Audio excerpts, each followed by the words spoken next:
Lockdown के उस महीने में शहर बंद था, अस्पताल भरे थे और सरकारी रिकॉर्ड में सब ठीक चल रहा था। लेकिन कुछ लोग ऐसे थे जो मरे नहीं थे और जिंदा भी नहीं थे। वो खांसते थे, चलते थे और रात में एम्बुलेंस खुद उन्हें लेने आती थी। ये कहानी वायरस की नहीं है, ये कहानी उन नामों की है जो लिस्ट में आ गए थे और कभी कटे ही नहीं। अगर तुम्हें लगे कि कोविड बस बीमारी थी तो ये कहानी मत सुनना। तो दोस्तों, ये है उस दौर की जब सब तरफ अफरा तफरी थी। नमस्कार दोस्तों, मेरा नाम है श्रेयांश और आपका स्वागत है मेरे चैनल काला साया पर। आज मैं सुनाने वाला हूँ एक रियल हॉरर स्टोरी, तो कहानी को आखिर तक जरूर सुनना। तो चलिए कहानी शुरू करते हैं आदित्य के पॉइंट ऑफ व्यू से। नमस्कार दोस्तों, मेरा नाम आदित्य मिश्रा है। दरअसल मैं यह कहानी इसलिए लिख रहा हूँ क्योंकि अगर मैं नहीं लिखा तो शायद कोई मानेगा ही नहीं कि कोविड के उस दौर में हमारे साथ क्या हुआ था। वो साल 2020 और वो मार्च का आखिरी हफ्ता। उस टाइम प्रधानमंत्री की आवाज टीवी पर गूंज रही थी। आज रात 12 बजे से पूरे देश में संपूर्ण लॉकडाउन। इसके बाद टीवी बंद होते ही घर में एक अजीब सी खामोशी फैल गई। ऐसी खामोशी जो शोर से ज्यादा डराती है। दरअसल उस टाइम मैं लखनऊ के बाहर बने एक पुराने सरकारी क्वार्टर में रहता था। 3 मंजिला बिल्डिंग, 4 फ्लैट और उस वक्त पूरे बिल्डिंग में सिर्फ हम 3 लोग थे। मैं, मेरी माँ और नीचे ग्राउंड फ्लोर पर रहने वाले शर्मा अंकल। और मैं बताना भूल गया कि मेरे पापा का देहांत 2 साल पहले हो चुका था और माँ भी अस्थमा की पेशेंट थीं। ऐसे में डर पहले से ही दिल में बैठा था। पर लॉकडाउन के पहले हफ्ते सब ठीक रहा। खबरें डरावनी थीं, लेकिन घर सुरक्षित लगता था। फिर शुरू हुई रातों की परेशानी।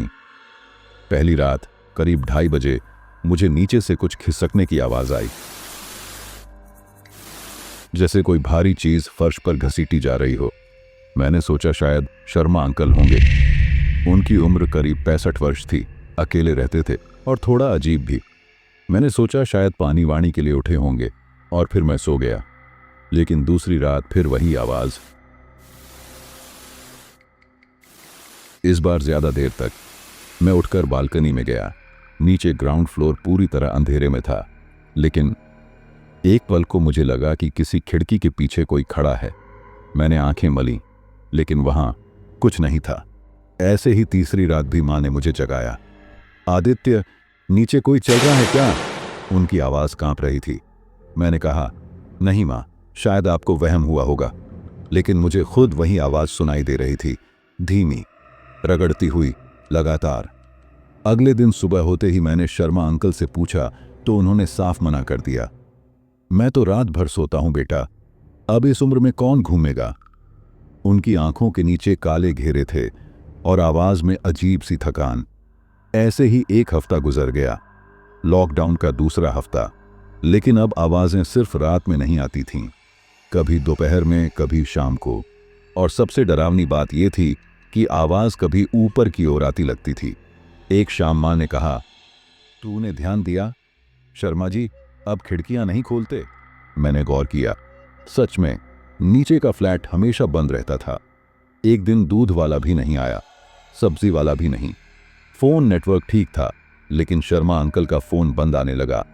तीसरे हफ्ते एक रात के 3 बजे हमारे दरवाजे पर दस्तक हुई,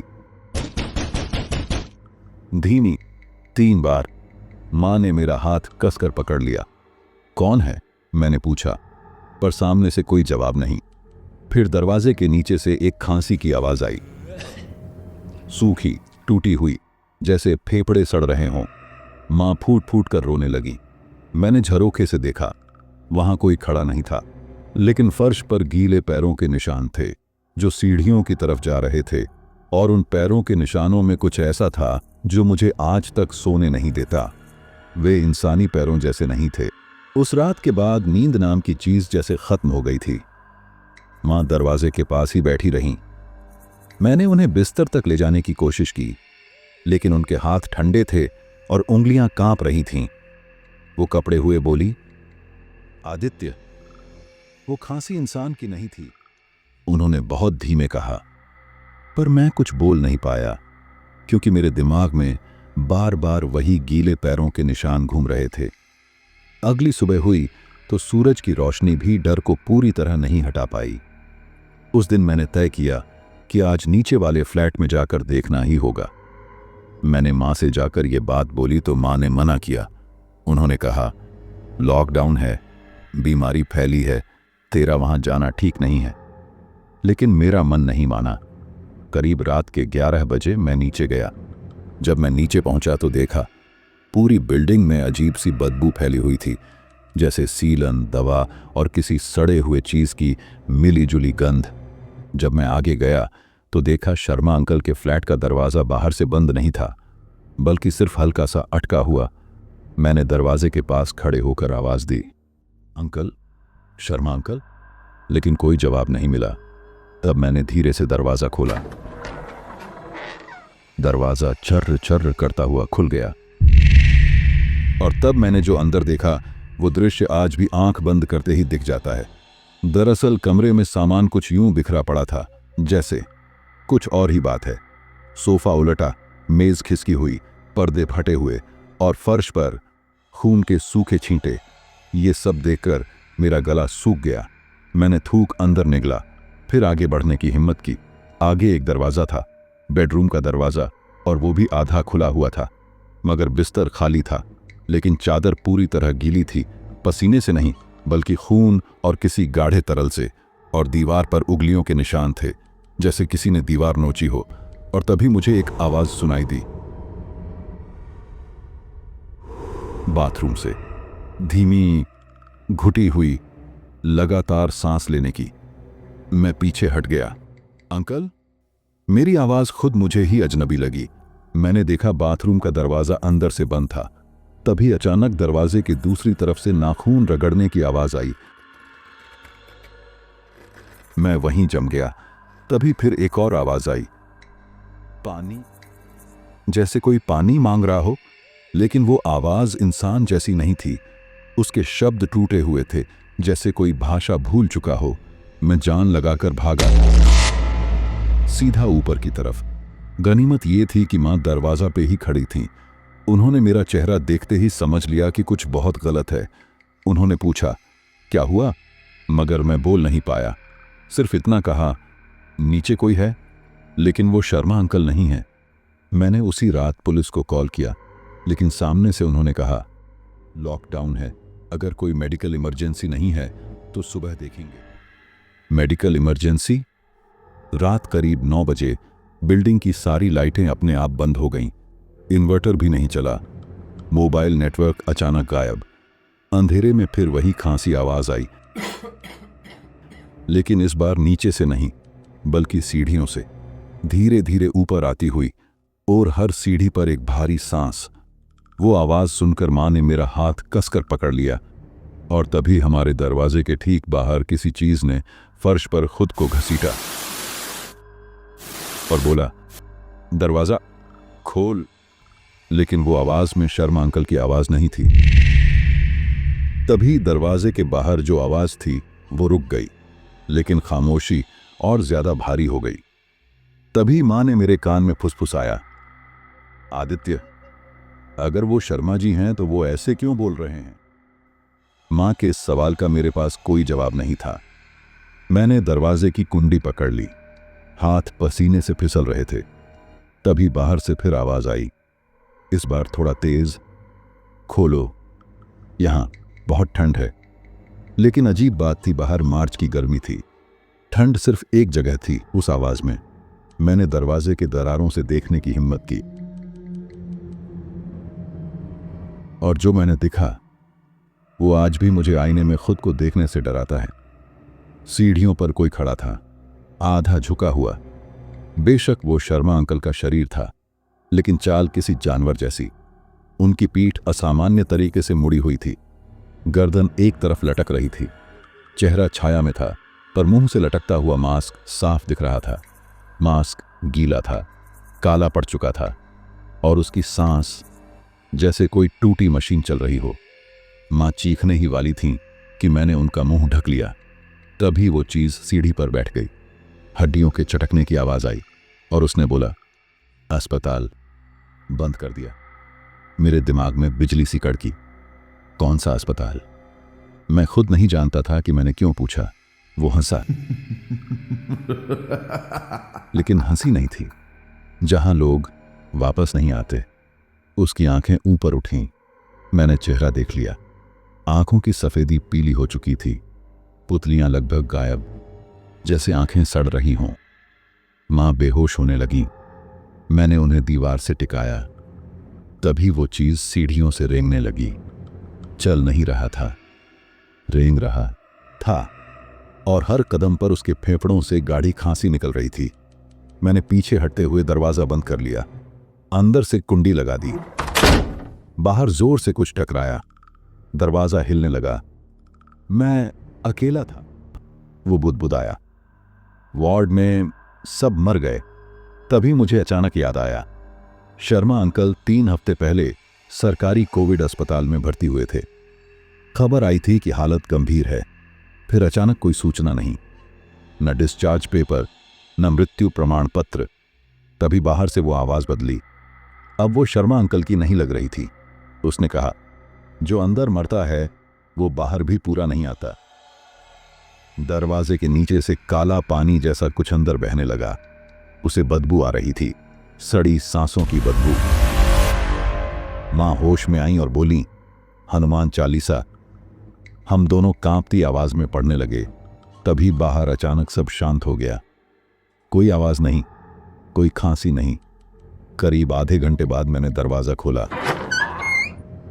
बाहर कुछ नहीं था, सिर्फ सीढ़ियों पर सूखे पैरों के निशान, जो ऊपर नहीं छत की तरफ जा रहे थे। और छत उस रात बंद नहीं थी।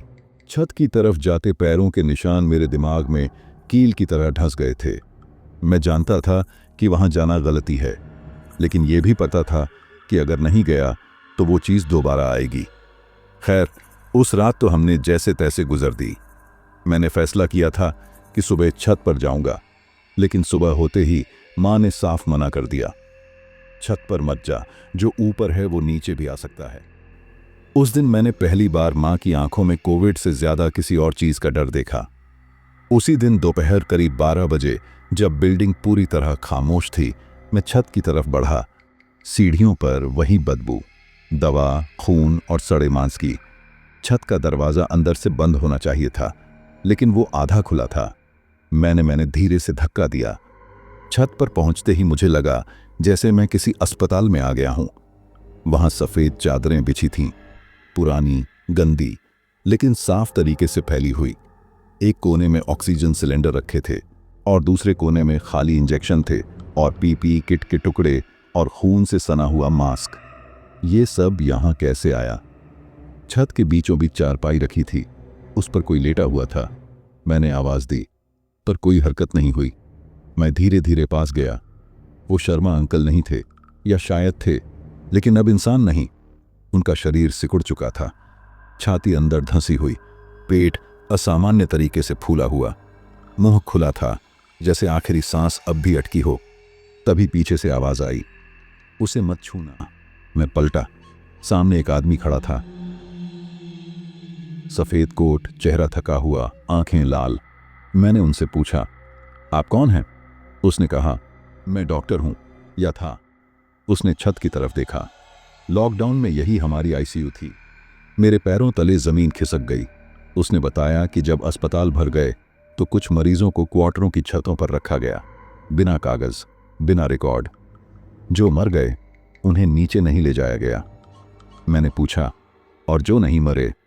डॉक्टर चुप हो गया, फिर बोला, जो बीच में अटके रह गए, ना जिंदा ना मरे।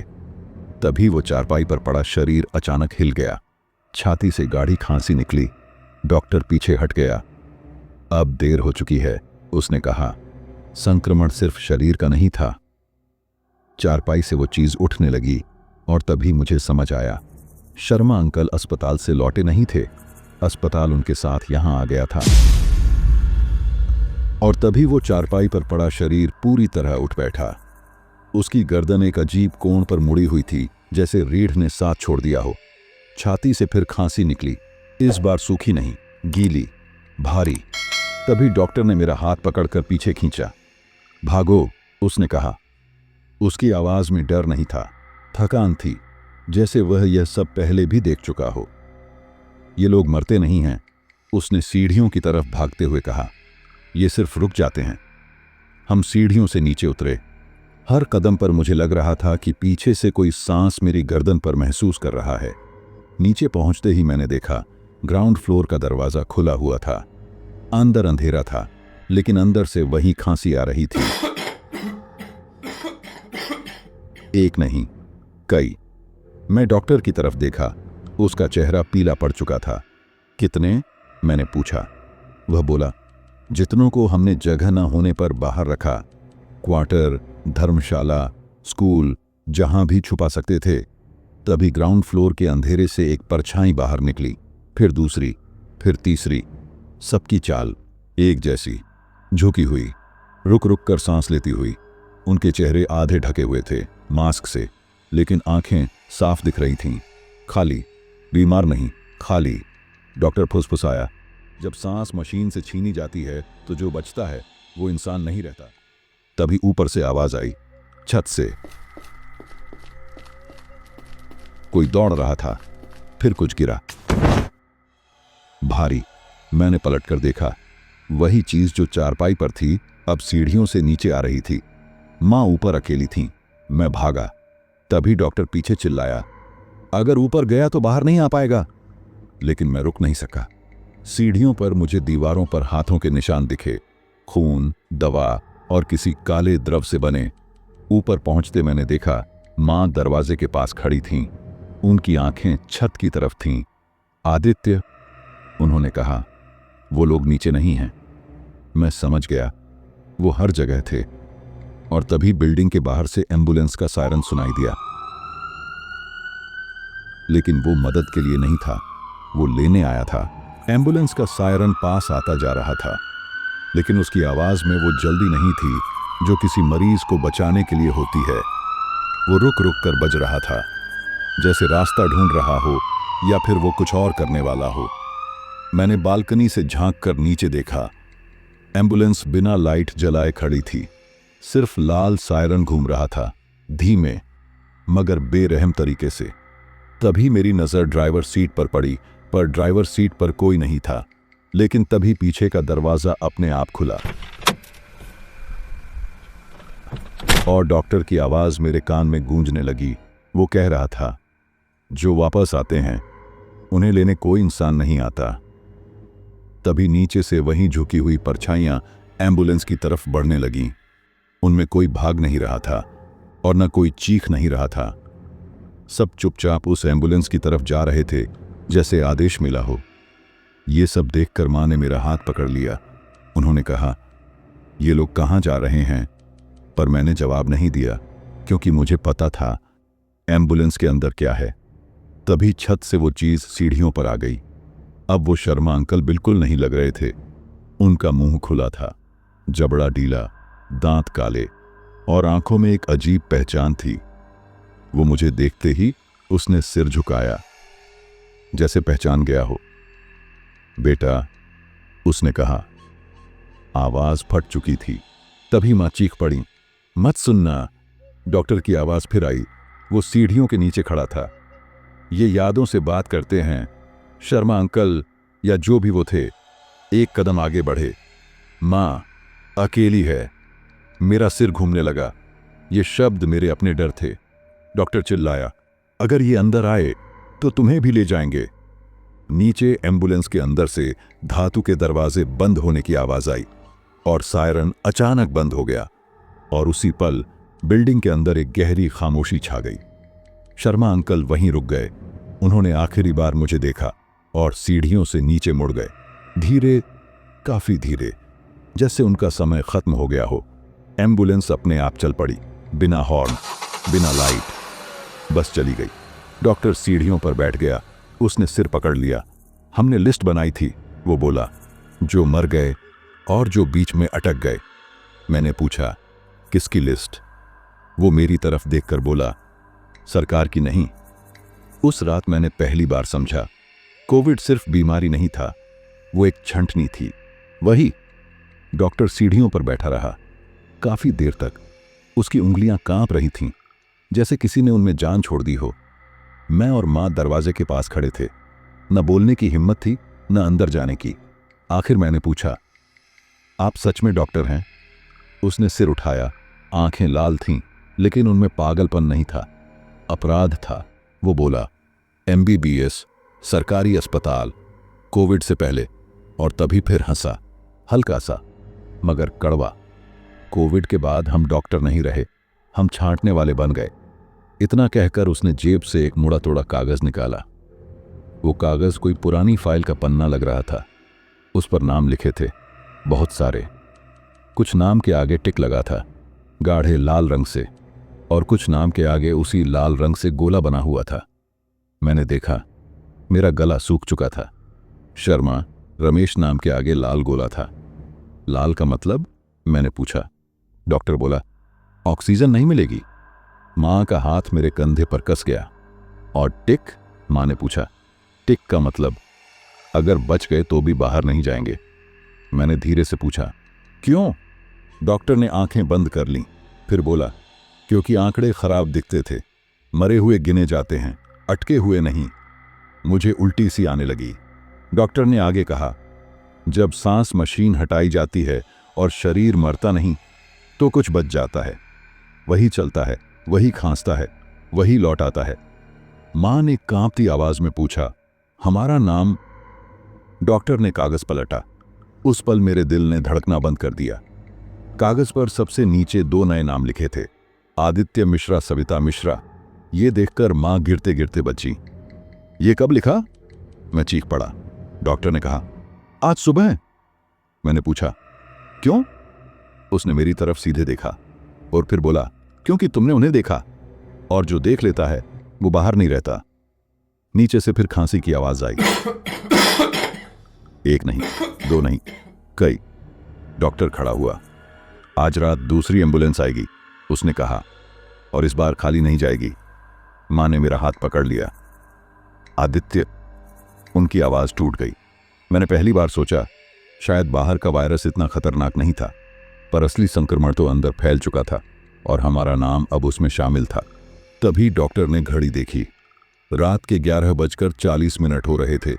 तभी उसने धीमे कहा, अभी भी एक रास्ता है। मां ने मेरी तरफ देखा।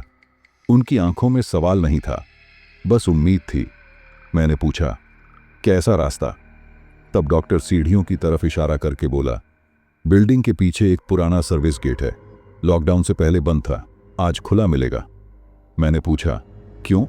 उसने जवाब नहीं दिया, बस इतना बोला, क्योंकि जिनका नाम लिस्ट में होता है उनके लिए दरवाजे पहले से खोले जाते हैं। उसकी ये बात सुनकर मेरे शरीर में सिहरन दौड़ गई। तभी नीचे से फिर आवाज आई, इस बार काफी पास। कोई सीढ़ियों पर चढ़ रहा था, धीमे, नियमित, जैसे गिनती चल रही हो। डॉक्टर ने फुसफुसाकर कहा, अगर भागना है तो अभी। हम तीनों बिना आवाज किए पीछे की सीढ़ियों से उतरे। हर कदम पर मुझे लग रहा था कि दीवारों में भी कान उग आए हैं। तभी ग्राउंड फ्लोर के पास पहुंचते ही एक परछाई हमारे सामने आकर रुक गई। वो एक औरत थी। चेहरा आधा ढका हुआ था, बाल बिखरे हुए थे, और हाथों में खाली स्ट्रेचर की पट्टी थी। उसकी आंखें सीधी मां पर थीं। चलिए, वो बोली, आपकी बारी है। मां के पैर जम गए। डॉक्टर आगे बढ़ा। इनका नाम काट दो, उसने कहा, मैं वापस आ जाऊंगा। तभी वो औरत हंसी, फिर बोली, वापस आने वाला कभी काटा नहीं जाता। और तभी पीछे से और भी लोग आ गए, सब एक जैसे, एक ही चाल के, एक ही जैसी खांसी। मैंने मां का हाथ कसकर पकड़ा और दौड़ पड़ा। सर्विस गेट सामने खुला हुआ था। बाहर सड़क थी, खाली, असामान्य रूप से खाली। हम जैसे ही बाहर निकले, पीछे से आवाज आई, भागने से नाम नहीं मिटता। मैं पलटा। डॉक्टर वहीं खड़ा था। उसकी आंखें अब लाल नहीं थीं, खाली थीं।